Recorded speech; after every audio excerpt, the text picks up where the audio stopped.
Yes. Kenya. Tamu sana, yes, tamu sana. Earlier today, I did a video about 5 political mistakes that William Ruto is currently making that will make Raila Amolo Odinga the president next year very easily. So in case you missed the video, it's one of our latest videos in this YouTube channel. Then in this video right now, I want us to talk about possible reasons as to why OKA, One Kenya Alliance, will just or might just eventually all support Raila Amolo Odinga. Having studied what is happening currently in Kenya, and specifically in One Kenya Alliance, the back and forth kind of political maneuvers, it leaves me with no option but just to conclude that eventually this team, as it is, might just all support Raila Amolo Odinga. The first reason I'm saying that is because of this. As currently things stand in Kenya today, Raila Odinga appears to be currently closer to the power, or rather closer to the system, than any other presidential candidate. You know, Kalonzo Musyoka, Musalia Mudavadi, and Moses Wetangula, they have been in the political cold for over a decade now. And from what they might have learned or realized is that a presidential election is not just about the people, but it's about the system. Having learned that in this period they have been in the political cold, I know for a fact that this team of Kalonzo Mudavadi and Moses Masika Wetangula will most likely in the next election next year position themselves to where the system will be. And currently, the system seems to be favoring a Raila Amolo Odinga presidency.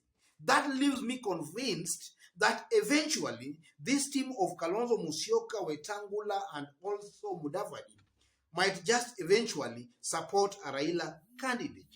That's the first reason.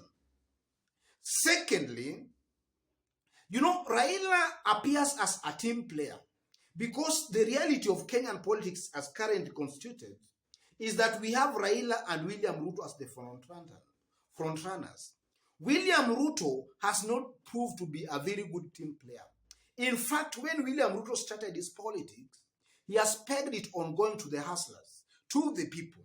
Maybe a sign of being naive in our Kenyan politics. Our Kenyan politics is more about building coalition, something I insinuated in my earlier video today. Raila, on the other hand, the first time Raila contested for presidency, he might have still been a greenhorn in politics by that time. That was 1997. He never built any kind of an alliance, and he really suffered seriously. He only managed votes from his low ethnic community.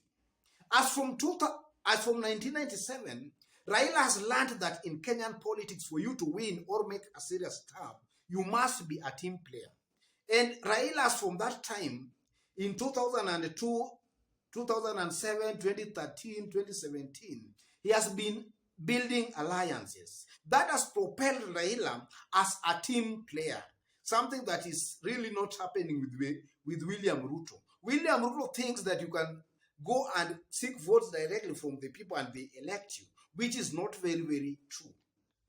Because even the Mount Kenya votes that maybe William Ruto as of now seems to be enjoying, he's enjoying them courtesy of his association to President Uhuru Kenyatta in 2013 and also in 2017.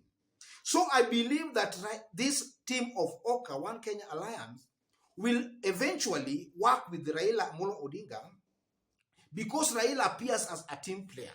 Raila, in one way or the other, will just find a way of working with these people because nonetheless in the previous election, he has always worked with them. So I believe that at the right time, maybe as time goes by, Raila will just convince these people and they might just form one formidable alliance. I believe that's the second reason. And then thirdly, ladies and gentlemen, if you look at Kalonzo Musyoka, Musalia Mudavadi, and Moses Masika Wetangula, I'm not talking about Gideon Moi because I believe Gideon Moi will just go the side Uhuru Kenyatta will tell him to go. But if you look at this trio of Kalonzo, Mudavadi, and Wetangula, they seems to lack quite a lot of option. In fact, they have no option but to support a Raila candidate.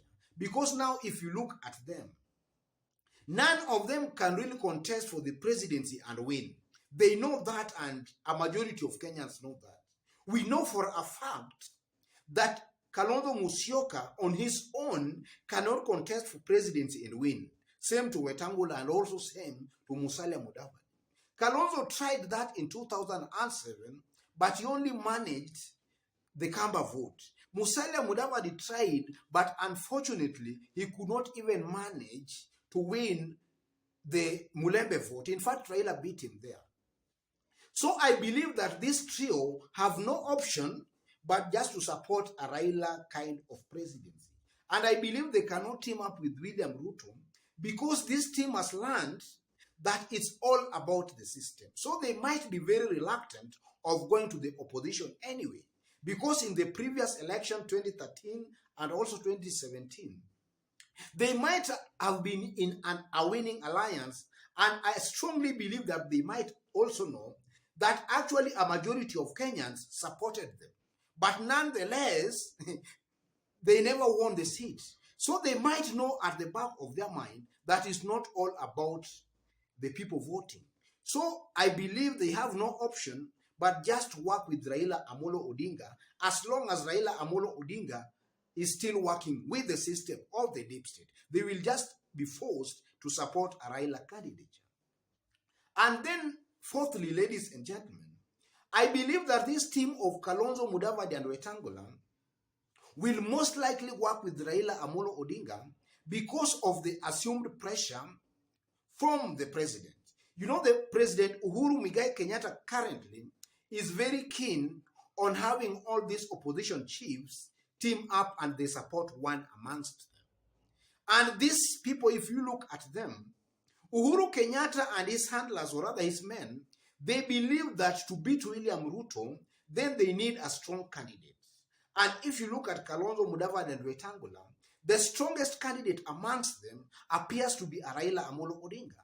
Because Raila Odinga has support across the country. If you go to the Mulembe Nation, Raila has support, Kisii, Masai, the Coast, Luos. So Raila has a broad kind of a support.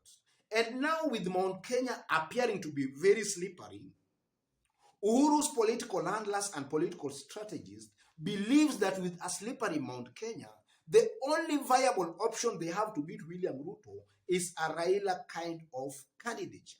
And that's why I believe that the president's men, or even the president himself, might put some pressure on these OKA principles to support a Raila candidature. And we might just end, or the whole thing might just end that all these people are in one team supporting a Raila candidature. And then finally, ladies and gentlemen, we know that in Kenya, a presidential election can cost at least 10 billion Kenya shillings to well over 20 billion Kenya shillings. And currently, if you look at Kalonzo Musyoka, Wetangula, or even Musalia Mudavadi, I don't think they have such kind of money. You know, they have been in the political cold for over 10 years. And from where I sit and from where maybe even themselves they sit, they might not have the kind of money that is running in tune of over 20 billion to mount a serious campaign. And even if you leave that alone, in terms of political support, they don't have a lot of support on the ground. So it simply means that if they want to really make some meaningful impact on the ground, then they must use a lot of money. In fact, more money than even Raila or even Ruto, because Raila and Ruto, they have some kind of a good political ground to start with. But now this team, the only thing that can make people think about them is only finance. For them now to pump a lot of money to convince the people. But that one also they don't have. You can't compare them to maybe Raila or even William Ruto. William Ruto, besides having money, he also has support ready on the ground. Same to Raila Amolo Odinga. So I believe that this team of OKA, One Kenya Alliance, might be left with no other option but to support a Raila candidate or a Raila presidency. And I'm saying this, and I'm not saying William Ruto, because these people have been in the opposition. They have seen for themselves that it's not just about the people. Currently, William Ruto, his only strength appears to be that he's only relying on people and God, and he has made that very clear, that he has the people and he has God. But we know that in terms of realities of our Kenyan politics, then you must have the people and you must also have the system, or rather the deep state. And currently, Raila appears to be having a cordial relationship with the deep state, or rather the system. And that can really make Raila more appealing to One Kenya Alliance as compared to one William Ruto. I believe that those are the 5 reasons why this One Kenya Alliance might eventually support a Raila Amolo candidature. It's just a matter of time.